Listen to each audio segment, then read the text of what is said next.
समिति के सदस्य भी रहे। श्री राव आंध्र प्रदेश के मुख्यमंत्री भी रहे और उन्होंने आंध्र प्रदेश के सरकार में मंत्री के रूप में भी कार्य किया। श्री नादेंद्र भास्कर राव का निधन 90 वर्ष की आयु में 22 अप्रैल 2026 को हैदराबाद, तेलंगाना में हुआ। श्रीमती ओमवती देवी उत्तर प्रदेश के बिजनौर संसदीय क्षेत्र से 12वीं लोकसभा की सदस्य थी। वे श्रम कल्याण संबंधी संसदीय स्थायी समिति की सदस्य रही।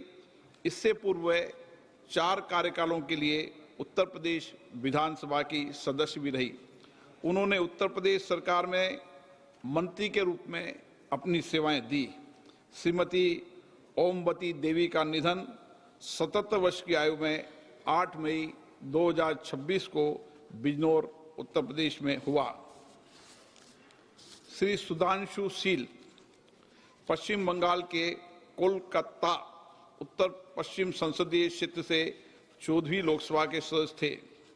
वह शहरी विकास संबंधी संसदीय स्थायी समिति के सदस्य रहे। इससे पूर्व पश्चिम बंगाल विधानसभा के सदस्य भी रहे। श्री सुधांशु शील जी का निधन 81 वर्ष की आयु में 14 मई 2026 को कोलकाता, पश्चिम बंगाल में हुआ। मेजर जनरल भुवन चंद खंडूरी उत्तराखंड के गढ़वाल संसदीय निर्वाचन क्षेत्र से 10वीं, 12वीं, 13वीं, 14वीं और 16वीं लोकसभा के सदस्य थे। वे रक्षा संबंधी संसदीय समिति तथा वित्त संबंधी संसदीय समिति के सभापति भी रहे। वह अन्य कई संसदीय समितियों में भी अपनी सेवाएं दी। उन्होंने सड़क परिवहन, राजमार्ग मंत्री तथा शहरी विकास, गरीबी उपशमन मंत्री के रूप में भी अपनी सेवाएं दी। श्री खंडूरी जी 2 बार उत्तराखंड के मुख्यमंत्री भी रहे। मेजर जनरल भुवन चंद खंडूरी जी का निधन 91 वर्ष की आयु में 19 मई 2026 को देहरादून, उत्तराखंड में हुआ। श्री केपी धन पालन केरल के चाला कुंडी संसदीय निर्वाचन क्षेत्र से 15वीं लोकसभा के सदस्य थे। वे वाणिज्य संबंधी संसदीय समिति के सदस्य तथा कंप्यूटर के प्रावधान संबंधी संसदीय समिति के सदस्य भी रहे। श्री केपी धनपालन का निधन 76 वर्ष की आयु में 30 मई 2026 को एर्नाकुलम, केरल में हुआ। श्री प्यारेलाल संगवार उत्तर प्रदेश के घाटमपुर संसदीय निर्वाचन क्षेत्र से 13वीं लोकसभा के सदस्य थे। इससे पूर्व 2 कार्यकालों के लिए उत्तर प्रदेश विधानसभा के सदस्य भी रहे। श्री प्यारेलाल संगवार का निधन 71 वर्ष की आयु में 8 जुलाई 2026 को दिल्ली में हुआ। सभा अपने 6 पूर्व साथियों के निधन पर गहरा शोक व्यक्त करती है और शोक संतप्त परिवारों के प्रति संवेदना व्यक्त करती है। माननीय सदस्यगण, मुझे अत्यंत दुख के साथ सभा को कतर के फादर अमीर महामहिम शेख अहमद बिन खलीफा अल थानी के निधन के बारे में भी सूचित करना है। महामहिम शेख अहमद बिन खलीफा अल थानी ने जून 1995 से जून 2013 तक 18 वर्षों तक कतर के अमीर के रूप में कार्य किया। उन्होंने आधुनिक कतर की नींव रखी और उसे विकास और समृद्धि की महान ऊंचाइयों पर पहुंचाया। उन्होंने भारत कतर संबंधों के संवर्धन में भी महत्वपूर्ण भूमिका निभाई। महामहिम शेख अहमद बिन खलीफा अल थानी का निधन 74 वर्ष की आयु में 12 जुलाई 2026 को निधन हो गया है। सभा महामहिम अमीर शेख अहमद बिन खलीफा अल थानी के निधन पर कतर के लोगों और शाही परिवारों के प्रति अपनी गहरी संवेदना व्यक्त करती है। अब सभा दिवंगत आत्माओं के सम्मान में मौन रहेगी।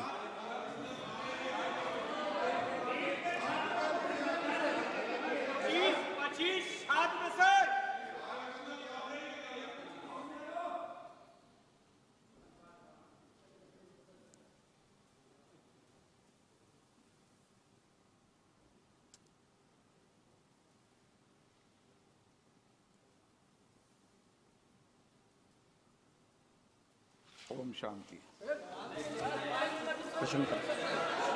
प्रश्न मान्य सदस्यगण, प्लीज आप निधन संबंधी उल्लेख के समय सदन की मर्यादाओं को बने रहिए। अपेक्षा तो करते हैं ना हम, नहीं, सदन के अंदर ये अपेक्षा है कि कुछ मर्यादाएं सदन की हमेशा रही है।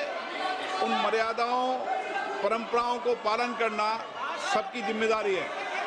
मैं यही आपसे अपेक्षा करता हूं। नो, मेरी सदन में हमेशा ये अपेक्षा रहेगी कि सदन की परंपरा और प्रतिष्ठा को बनाए रखें। मैं सबको उचित समय देता हूं, सार्थक चर्चा हो, संवाद हो, तर्क हो, इसके लिए संसद है। आप तर्क से चर्चा करें, नारेबाजी से संसद की मर्यादा नहीं बनती है। प्लीज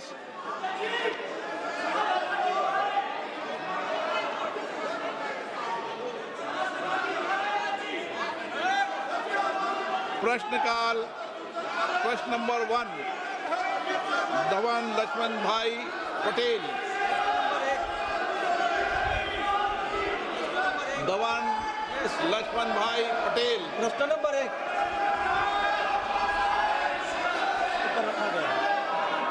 मेरा प्रश्न मंत्री जी से यह है कि भारत की पांडुलिपि विरासत के संरक्षण हेतु प्रारंभ की गई ज्ञान भारत का पहला उद्देश्य और उसके प्रमुख घटक क्या है, तथा दक्षिण गुजरात के वलसाड संसदीय क्षेत्र के दोड़िया, कोकड़ा और वाली जैसे जनजाति के मौखिक और पांडुलिपि परंपराओं के दस्तावेजीकरण किया जा रहा है और इसमें AI का उपयोग किया जा रहा है।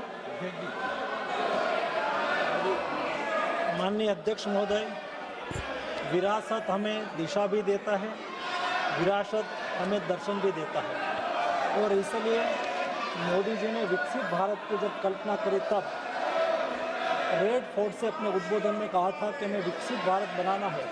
तो विकसित भारत बनाने के लिए हम प्रेरणा कहाँ से लेंगे?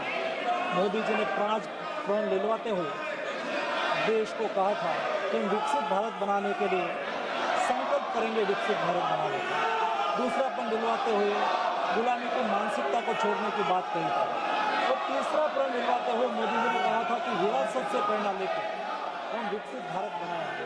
हमारे मैन्युस्क्रिप्ट हमारी विरासत है, और आज मंदिर के रूप में, शोक संस्थान के रूप में, महाविद्यालयों में, मठों में, जैन भंडारों में और निजी संग्रहालयों में हमारी मैन्युस्क्रिप्ट है। ये मैन्युस्क्रिप्ट को हम ज्ञान भारत मिशन के द्वारा उसको आरक्षित करने के लिए, डिजिटलीकृत करने के लिए, रिसर्च ड्रिवन बनाने के लिए, जन सुलभी बनाने के लिए मोदी जी ने ज्ञान भारत मिशन का लॉन्च करा, और ये ज्ञान भारत मिशन के द्वारा देश में आज 1 करोड़ से अधिक मैन्युस्क्रिप्ट का सर्वे करा गया। उसमें से ये मैन्युस्क्रिप्ट में से 8 करोड़ आज डिजिटलाइज्ड हो चुकी है, और उसमें से 3,70,000 मैन्युस्क्रिप्ट आज ऑलरेडी अपलोड हो चुकी है। और उसमें माननीय सदस्य ने कहा है कि अपनी लोकल लैंग्वेज में भी कोई जो मैन्युस्क्रिप्ट होगी तो उसको भी सर्वे में शामिल करके उसको भी उसके ऊपर भी संशोधन करा जाएगा और डिजिटलाइज करा जाएगा। माननीय सदस्यगण, संसद लोकतंत्र का सर्वोच्च संस्था है। मेरा आपसे आग्रह है, आप सदन के अंदर सार्थक चर्चा करें, संवाद करें, लोगों की जन आकांक्षाओं, अपेक्षाओं को रखें।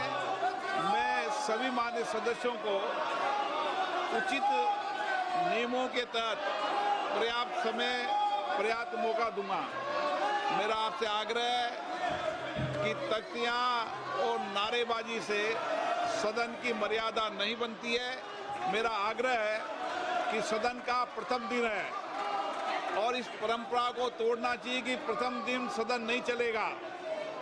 मैं हमेशा आपसे आग्रह कहता हूं कि आपको पर्याप्त अवसर, पर्याप्त समय मिलेगा। नियमों के तहत नोटिस दीजिए, सदन नियमों प्रक्रियाओं से चलता है। मैं आपको पर्याप्त समय दूंगा। अभी प्रश्नकाल है, प्रश्न सदन के अंदर नारेबाजी करना, तख्तियां लहराना उचित नहीं है। आप सब वरिष्ठ सदस्य हैं, प्लीज आपसे आग्रह है कि अपनी सीट पर बैठें, सदन चलाने में सहयोग करें। सदन नहीं चलाना चाहते, प्रश्नकाल नहीं चलाना चाहते, चर्चा नहीं करना चाहते, सदन की कार्रवाई आज 12 बजे तक के लिए स्थगित की जाती है।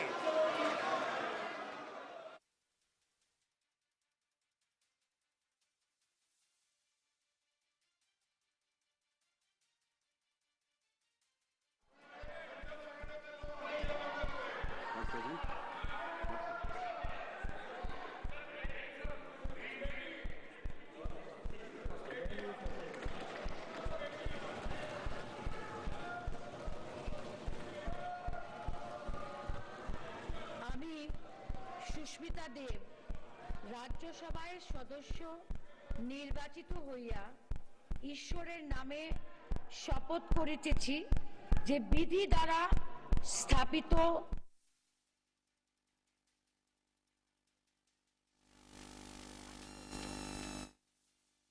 আমি ভারতের সার্বভৌমত্ব ও অখণ্ডতা রক্ষা করিব এবং যে কর্তব্য ভার আমি গ্রহণ করিতে উদ্যত হইয়াছি তাহা নিষ্ঠাপূর্বক নির্বাহ করিব।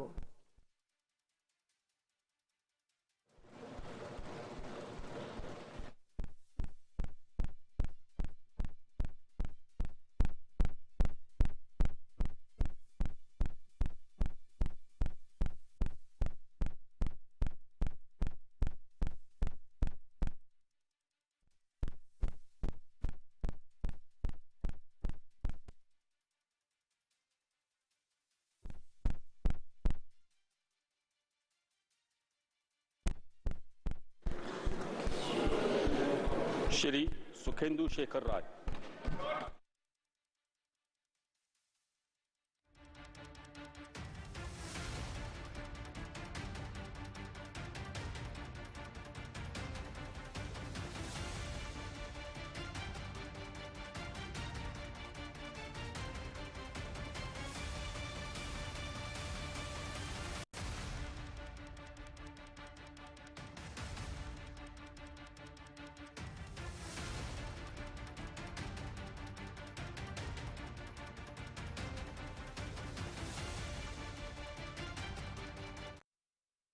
করিতেছি যে বিধি দ্বারা স্থাপিত ভারতের সংবিধানের প্রতি আমি অকৃত্রিম নিষ্ঠা ও আনুগত্য পোষণ করিব।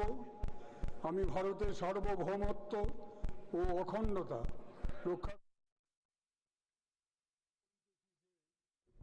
বিধি দ্বারা স্থাপিত ভারতের সংবিধানের প্রতি আমি অকৃত্রিম নিষ্ঠা ও আনুগত্য পোষণ করিব। আমি ভারতের সার্বভৌমত্ব ও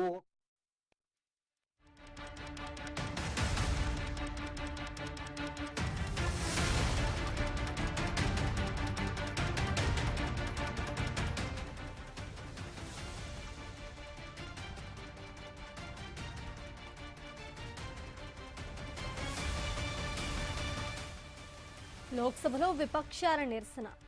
అదే కారణంగా మధ్యాహ్నం 12 గంటల వరకు లోక్సభ వాయిదా పడింది.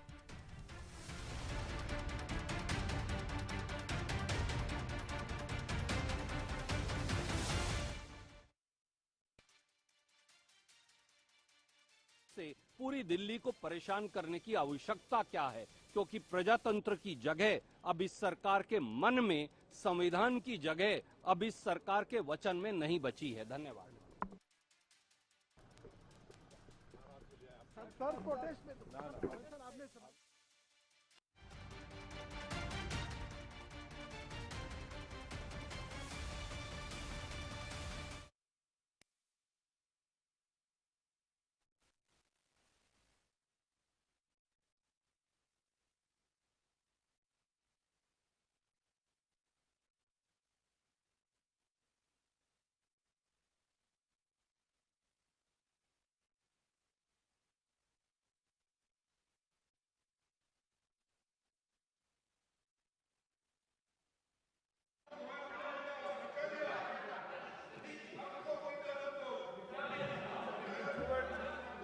by the